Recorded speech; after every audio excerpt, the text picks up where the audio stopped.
Get started here. Okay, anybody know where we're up to? 282. 282, anyone else? Daled.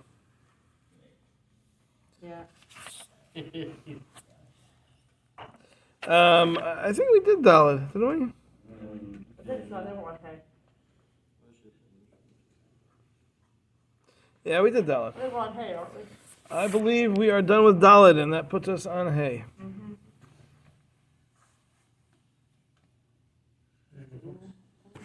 I don't know. Is Gorilla here today? Yeah. Oh, I don't know. I haven't talked to her today. We don't really talk before 5. We talk after 5. All right, here we go. V'hinei. Chaim.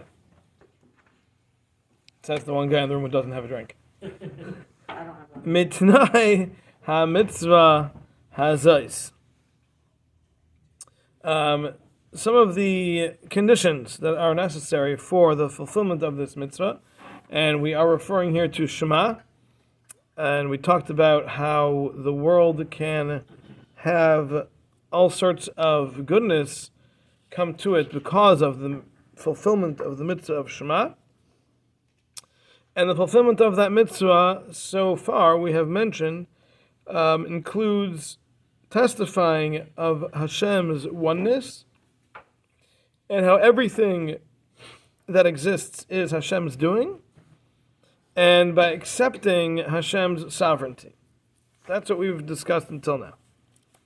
And we said that when done on a powerful level, can bring about very significant goodness to the world.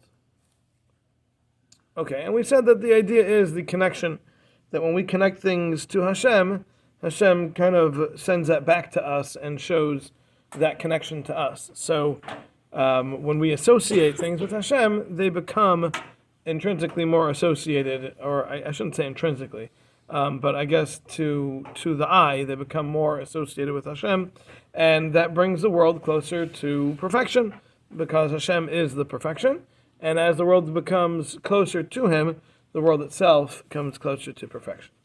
Okay, so that's what we've discussed. So now he says here that Liyaisa Adam Gemer B'Daitei, part of the necessary intention that a person needs to have while fulfilling the mitzvah of Shema is that a person needs to make up in his mind as a resolve, Limsar Nafshe Al Yichudei Yisbarach, to give up his life for Hashem. L'kabel alav kol yisurim umine misa al kiddush Shema Yisbarach, and to accept upon oneself all manner of pain and suffering and death in order to sanctify the name of Hashem. And v'nechshav lai, it will be considered for him ki'ilu asa hadavar b'poyel, as if he had actually done this in action. V'nerag al kiddush Hashem, and was killed to sanctify Hashem's name. So, one of the central components of Shema, the way Ramchal is explaining it, is the concept of the preparation and willingness to give up one's life and comfort for the sanctification of Hashem's name. Now, interestingly, he doesn't say that this is part of the next paragraph of Shema, of Ahavta, in which we say that we should love Hashem with all of our heart and soul, which is the normal placement for this mitzvah. He's understanding that this is part of the first line of Shema. When we say Hashem Echad, that Hashem is one, that needs to include the belief to such a degree of Hashem's oneness that everything else is worthless in comparison. So therefore, I would be willing to give up my life because of my recognition of Hashem's oneness, and Hashem being the source of the life that I have, and of everything else that goes on in the world, and therefore, if that means ending it, fine, so be it. That's all part of this recognition of the concept of Echad, of Hashem's oneness. And in doing so, Ramchal says, there is a degree of, I don't want to call it imagination, but I guess the word would be that it's consideration. That it'll be considered as if we actually went through with this. If we're able to get to a level of belief and commitment to doing something, then Hashem will consider it as if we had had the opportunity and actually followed through with it. But that means it's got to be sincere. The degree of sincerity only Hashem knows, and to that degree will be the amount of recognition that it's as if it actually happened. So this is a not something you kind of accomplish just quickly. This is the kind of thing you have to really work on and think about and train your head to think this way. But you have to commit yourself to being willing to experience pain, to experience suffering, to experience death for the sake of Hashem. And if you can do that, and the degree to which you can do that, it will be considered as if you had actually done it, without having done it. Okay? What about Rabbi Akiva? What about Rabbi Akiva? He was I remember where the Chazal is, that he was, as he was being killed, he was happy. They asked him why. He said now he had the opportunity to be Moshe Nefesh. Mm-hmm. So, but if he would, according to this, he didn't have to actually be Moshe Nefesh. Okay. So Rabbi Goldman is asking, is that we know that among the 10 martyrs that we read about on Rosh Hashanah and Yom Kippur, and Tisha B'Av, and not Rosh Hashanah, right? Yom Kippur and Tisha B'Av, we talk about Rabbi Akiva, who, as it says there on Yom Kippur, if you read through it carefully, it says that Rabbi Akiva was smiling as he was being killed. And they asked him why, and he said, because all my life I've wanted to be able to fulfill the mitzvah of giving up my life for the sake of Hashem.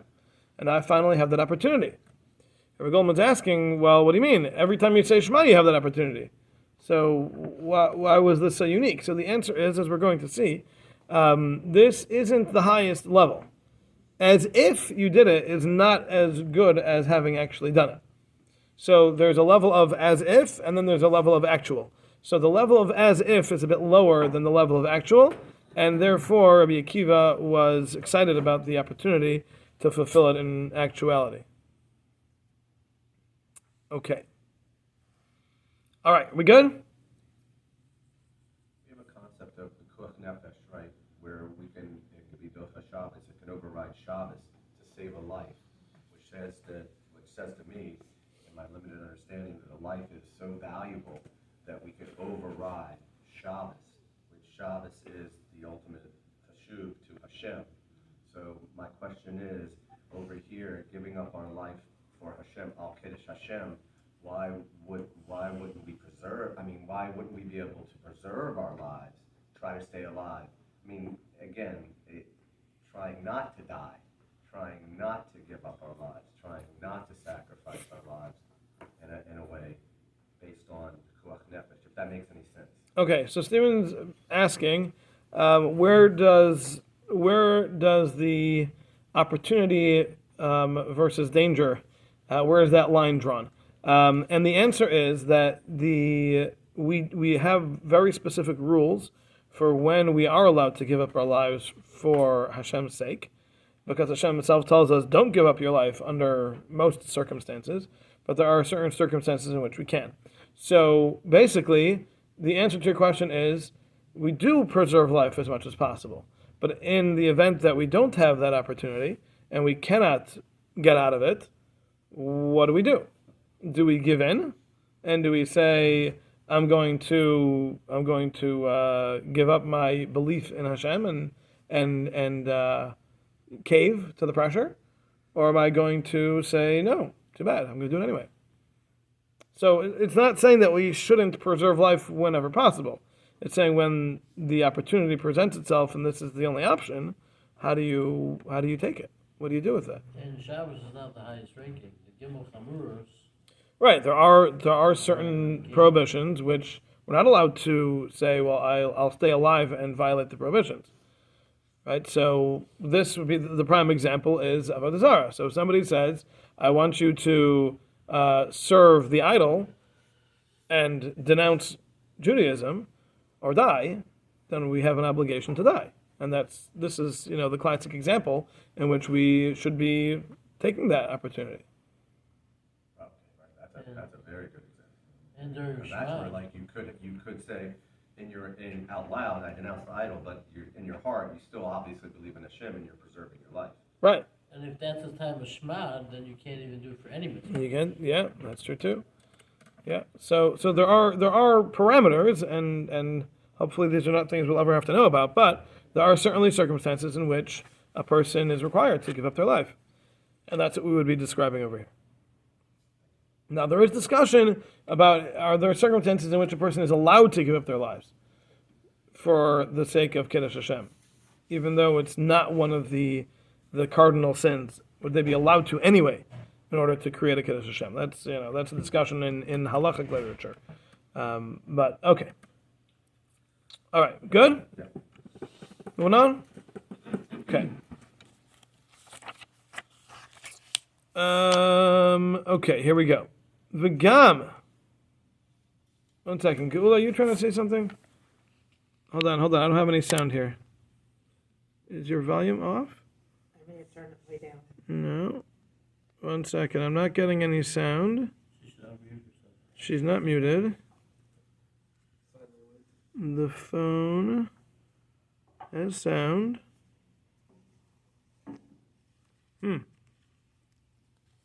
Headphones? Do you have headphones, maybe? I'm sorry. I don't know why I'm not getting any sound here. Well, I still can't hear what you're trying to say. Why don't you type it in the chat? How about that? Can you do that? Okay. Yeah, I don't know why I can't hear you. Headphones that it's connected to, maybe via Bluetooth? You have No. nothing? No. Okay. All right, so type it in the chat if you can, and we'll take a look at it. That'd be Does funny if anybody it's else coming have up in the car. No, Yeah. because they're not open, so it wouldn't be on. Yes.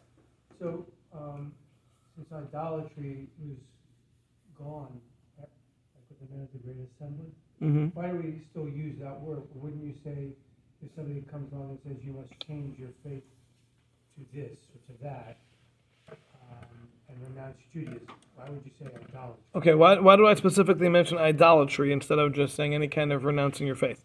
So, the reason I said it that way is because if it's not actual idolatry, then it goes into the category of the discussion that I mentioned. Are you allowed to give up your life rather than violate something else which isn't actually one of the three cardinal sins? So if someone were to say, convert to Islam or die, so that wouldn't be idolatry. Islam's not idolatry. So it wouldn't be in the category of, yes, give up your life rather than doing that. But it would be in the category of the conversation, the discussion of, are you allowed to give up your life Or Shema. where it's not actually idolatry? It could be a Shema time. Hold on. But I don't follow, because why does it say the men of the Great Assembly got rid of, they prayed to get rid of idolatry, so why are we even using it? Okay, so they didn't get rid of, the men of the Great Assembly did not get rid of idolatry. They got rid of the Yetzer Hara for idolatry. Idolatry can still exist, but the urge to serve idols is something which today is very foreign to us, because the Yetzer Hara, that urge to serve a piece of man-made material, that's gone. That's something that's completely foreign to us. We don't have any understanding of it even. That doesn't mean idolatry doesn't exist. Do we have a modern day example of something? Of idolatry? Well, they talk about Buddha as Buddha idolatry. There are opinions that say that Christianity is idolatry. Yeah, I saw the chat. Just a minute, I'm going to get there. There's a major disagreement amongst today's authorities whether Christianity is considered idolatry or not. Does it have all the rules of idolatry that you have to avoid? Are you allowed to shop at the Salvation Army, or are you supporting idolatry? Because their money, profits go to the church. You're allowed to do that, because if it's idolatry, you really aren't able to. So it's a So a lot of hospitals in that way too, they're run by the churches. they're run by the churches. Some of them, like, I guess, are owned by them or something. Right, so elaborate. These are all things you have to know. You have to know if it's considered idolatry. It's got all sorts of rules that we have to be very careful with. If it's not considered idolatry, then that changes a lot. But as far as our question is concerned, when it comes to giving up your life for Kiddush Hashem, so that is not so simple if you're dealing with a scenario that's not one of the three cardinal sins of idolatry, adultery, and murder. So if it's none of those, then not so simple. Now, the other area that this plays out, which the Gula is talking about, what Rabbi Goldman mentioned earlier, and again, is the idea of Shas Shmad. Shas Shmad means that the nations of the world are trying to get us to give up Judaism on a large scale. And they're trying to create all these conversions, trying to get Jews off of Judaism. So then, it doesn't matter what you're dealing with. Then anything that they say to do just because they're trying to get Jews off of Judaism, then anything falls into this category that better to give up your life. So if they say everybody needs to wear, they know that we all wear black shoes on Shabbos, and they say we're banning black shoes, everybody has to wear blue shoes, then we'd have to give up our lives rather than wear the blue shoes.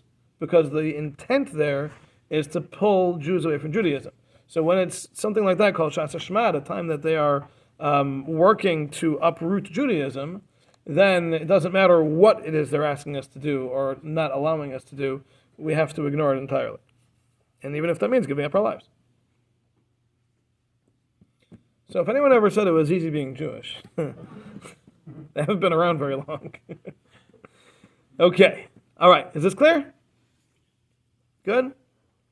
Okay. All right. Where are we here? Okay. V'gam me'inyan zeh. Additionally, from this concept, meaning our acceptance of being prepared and willing to give up our lives and endure pain in order to sanctify Hashem's name, Yaitzais Talalis Gedalos, great benefits come out. L'ta'elas habriya l'tikkun haklal, that will benefit the entirety of creation and the correction that is necessary for the masses, for the world at large. So this isn't just an individualized event that carries an individualized reward. We're talking about something that has global ramifications. And not just global in the sense of the whole world, but we're talking about the entire purpose of the world. Throughout all of history and all of the future, the entire direction of the universe is affected by this. So this isn't a small thing here. We're talking about the greatest of things. And we're going to talk about this a little more as we continue. But understand, this isn't an isolated thing that we do, even though we do it twice a day, and it seems almost rote to us at this point. Hopefully not, but it certainly can get that way. But no, you have to realize this has ramifications well beyond our understanding. Okay. Vizeh, and this is, how does this work? So this is, Shemisidre hachachma ha'alyona, that from the systems that Hashem's wisdom created, B'nevram u'v'mitziu yosehem, in those things that were created and in their different existences, and that should be that the world and everything in it should exist at a certain level. That which Hashem's divine wisdom decided is appropriate, for what is needed from the world and the situation that it's in. And the understanding of this, the description of this level, he madrega noisenes makam l'chayshech. It is a level which allows for darkness to have a place, lihimatze, to exist, latuma lehispashent v'lifal, and for the forces of impurity of tuma to spread and to act. Amnam, however. Okay. This is all to a specific point. This is all up to a specific level. Dahainu, meaning, that it's not that the darkness will be found, but tuma, and the tuma won't be able to rule. Kol kach, so much so that it should cause impurity to the entire world thoroughly. V'yiskalklu habrias, and all of creation will be ruined. No, that's not the way it works. Because if it would ever reach that level, then the whole world would need to be lost and destroyed. As we in fact see happened with the generation of the flood. The world had to be destroyed. It got to a point that the darkness and the impurity were so prominent and so prevalent that there was no way for anyone to break free of that. It was over. So that's not going to happen.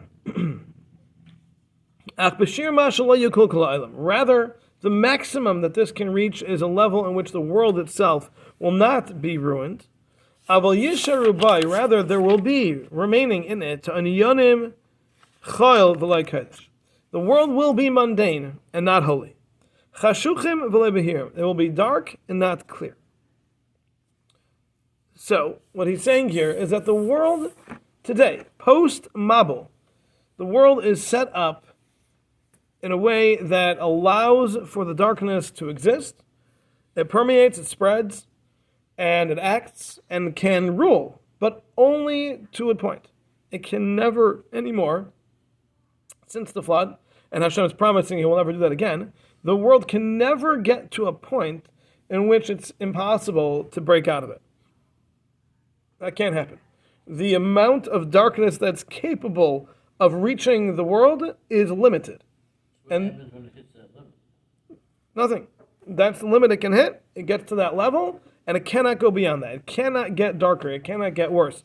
The world is no longer designed to be able to contain a darker level than that limit. So prior to the flood, that wasn't the case. Prior to the flood, the world was able to descend into complete and utter destruction, and that required Hashem starting it over. The whole universe needed to start over again. Hashem had to wipe out the world, everyone on it, everything on it, and start over with Noach and his children. So it was able to get to that point, but Hashem said at that point, I will not do this anymore. I will not do this again. And for those of us who come to the Tuesday night class, Harvey, that's it? Okay. Oh, well, sometimes. May or may not remember that we've been talking about this for a few months now. That is this idea that Hashem is saying even before He brings the Mabul, that this will never happen again. The world will not get to this level again, and that is done by Hashem's designing the world that it's not going to be open to that opportunity. The darkness cannot get that far anymore. Okay, now. Change in creation? Yeah, it was a change in the level of permeability of the world. The world cannot have that much darkness in it anymore. So still two things bother me. What if somebody does another Aveir at that point? What if somebody does another Aveir at that point? Okay. That's one question. Yeah. And Ein Kol Chadash Tachas HaShemesh. There's nothing new under the sun, yeah. So was there anything, when did Hashem set up the world? In other words, if that was said at the end of Sheshem Bereshis, so then what changed?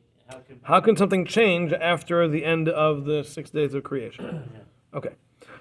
So the answer to your questions. The first question was, what happens if the world is at that point and then another sin happens?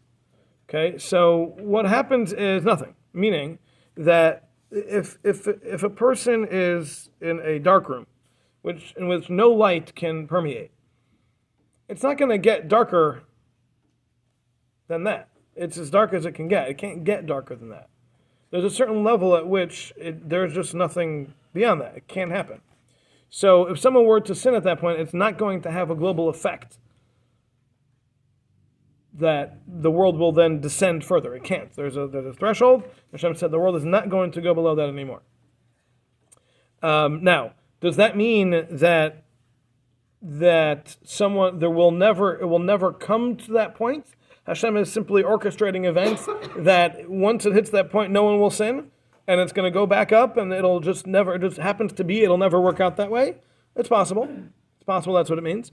Or it might mean that no, Hashem said, without getting involved in anything, I'm making a threshold. And I'll explain how that works in a second, which will also tie into your second question. Your second question was, we have a rule that Hashem says in Mishlei, I believe, it's Mishlei, Enkel Chodesh Tachas HaShamesh, that there is nothing new under the sun, meaning once the creation of the world ended, after when Shabbos began, the first Shabbos, so there's no new creation. But we're saying that the world has gone through this major change. It used to be able to get down to the point where it needed to be destroyed to be started over again, and now it can't do that anymore. So was that considered a change? So the way I understood this, as I'm sure Herbie and Dr. Krekel will be happy to share with you, is that the Hashem has a relationship with mankind. And when Adam was created, that relationship was very intimate. Adam and Hashem were talking regularly. Adam was able to exist both in this world and in the spiritual realms. He could go up and down as he pleased. So there was a relationship that Hashem had with mankind which was extremely close. And what happened was there was the sin. Some of you may have heard of it, the sin in the Garden of Eden. You know, the tree of knowledge? Anyone? Yeah? Okay. There's probably a movie about it. But so when that happened, Hashem said, okay, you're going to die. And all sorts of other problems are going to happen. The world's going to change. Now, what does that mean the world's going to change? The world became very different than it was prior to that. Adam became very different than he was. What was that? What happened was Hashem said, my proximity to you and to the world is going to be distanced. No longer are we going to be this close. Now we're going to be this close. And what happens is when we're this distant from each other, it's not as bad when you do something wrong. Because it's not in my face. You know, if you're standing in front of the king and he had a decree you're not allowed to wear red ties and you walk into the king's throne room wearing a red tie, your tie will have nothing to hang on. Right? But if you're out in the far-flung countryside, 3,000 miles away from the king, at the farthest edge of his kingdom, and you're wearing a red tie, okay, it's not allowed, but it doesn't have that level of chutzpah. Not even close, right? So when Hashem reacted, so to speak, I shouldn't call it a reaction. Hashem said to Adam that when you do this, if you eat from the tree, you're going to die that day, and then he gives him 1,000 years to live when he actually does it. Why? Because the closeness shrunk. Well, became more distant. Shrunk is very misleading, right? So the relationship became more distant, which allows for more leniency. It's not as bad if you're not right in my face doing exactly what I told you not to do. So there are two sides to that. Number one, it allows for more leniency. As we see, he lived for 1,000 years. But at the same time, there was also a distancing in the relationship, so he didn't have that same level of connection that he had had previously. He's not able to just talk to Hashem. We don't find that they have any further conversation, actually. Right? The relationship between mankind and Hashem, or the world and Hashem, is more distant. You don't have that level of connection. The world isn't existing on this extremely high spiritual plane. Now the world becomes very physical, and things are very different, but that's not an actual change in the world. It's that Hashem's proximity is no longer as powerful because it's further away, and therefore the world goes through a change.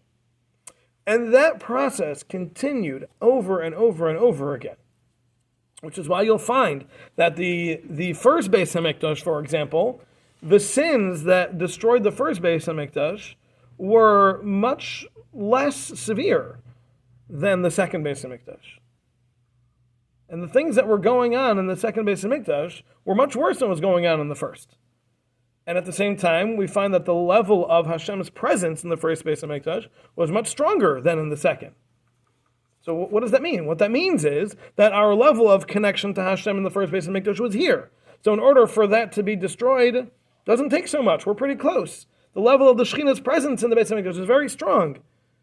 And then the destruction, what happens there? The distance becomes greater. And as the distance becomes greater, there's more room for leniency. But we don't have that same level of connection. So the second Beis Hamikdash, things are on a lower level. We don't have the Shekhinah the same way. We don't have the miracles we have the same way. But there's a lot more tolerance. And the things that were going on in the first Beis Hamikdash were happening again in the second Beis Hamikdash, but it still wasn't being destroyed. It wasn't until worse things happened that the second Beis Hamikdash was destroyed. And then what happened? It gets even further. And then you see that prophecy and idolatry both disappear at the same time. Why? The answer is because that there was a distance that was created. So the distance, the proximity that was needed for prophecy was surpassed, and we were out of range. We were out of range with Hashem to receive prophecy. We were too far. But because of that, the idea of idolatry, we're also too far removed from spirituality to understand idolatry. So idolatry also became moot, because it doesn't make any sense to us, because we're so far removed from the spiritual that we can't even have prophecy. We also don't understand idolatry, because that distancing has become so great. So I don't think it's a question of the world changing per se. What happens is Hashem says, if I'm going to keep this proximity to mankind that I have right now before the flood, it's just going to happen again. I can't allow that. So what I'm going to do is I'm going to distance myself, destroy the world and start over. But when we start over, it's going to be a different world. It's going to be a world in which I'm not as close. And now all of a sudden you can eat meat. Why? All of a sudden, after the flood, now mankind's allowed to eat animals? Why? Because we're not as close to Hashem. And now this is something that becomes okay, because we're not on that level anymore. So the proximity, the way I understand it, the proximity to the Hashem and his creations is what's becoming distanced, which allows for leniency, but it also creates a lot of change, which again isn't a change of creation itself, but we're not in the same proximity, and therefore all these other things can or cannot happen. You were able to bring coverage from animals prior. Yes. That's why animals were reserved for Hashem. Now that you're distanced, so now you can have animals too. It's not a chutzpah. The way I understood it, the reason we would be allowed to eat meat is because we were now closer to their level. We were on a lower level in which we were more similar to the animals. And just as animals could eat animals, we could eat animals. Prior to that, we were on a more spiritual level, and for us to consume an animal was beneath us. Yeah. That was a very nice explanation. Thank you for that. Thank you. I don't know if it's accurate. I made it up. It makes sense. It made very good sense. So there's less Hashem after the model, less Gevurah in the world from a perspective of Hashem. There's less judgment. There's more room for leniency. There's more room for leniency, which may mean, I'm using this loosely, chesed. There's more room for kind of toxic chesed. Like we could pretty much, you're not going to get, because if we were held to the strictest level of judgment in Gevurah, none of this would really exist. None of us, right? And if we were held even back to the way it was being operated prior to the Mabul, or the first temple, if we want to use the Beis Hamikdash, none of us would exist either, because there was a heavier din, seemingly. I'm asking a question. It's like there was more din. If you're in the king's throne room, there's a certain way you have to act. Even if that's acceptable outside, it's not acceptable inside. So we're living outside, and now we're very far outside. We're on the other side of the river. You're saying collectively, but the world as a whole. Right, the world as a whole. There are individual tzaddikim and various other. But even the greatest tzaddikim today, they still can't achieve prophecy. Why? Even the greatest, they can't achieve prophecy, even though they may have reached great levels. It's because we're simply distant. It's not possible anymore. We're just out of range. It's too far. Too far. 1 second, Gula's got something to say. There's no broadband. There's no broadband, yes, from space, you know. I thought it was because the Mefarshim say that we blurred the differences between human and animal, and therefore we needed a tangible difference to remind us that human lives are worth more. Per Rav Ben Tzion Tversky. I'm not disagreeing. that certainly may be part of that, all the part of the same concept. Okay. Wasn't this the same idea behind the Mishkan after the Egel?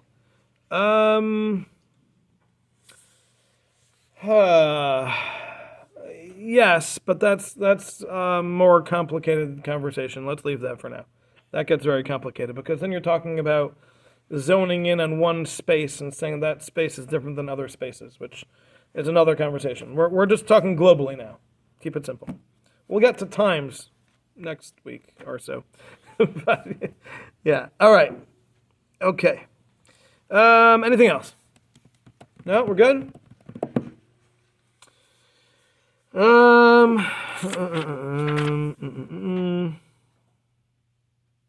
Yeah. All right. The next thing's a new thing. All right. We'll stop here.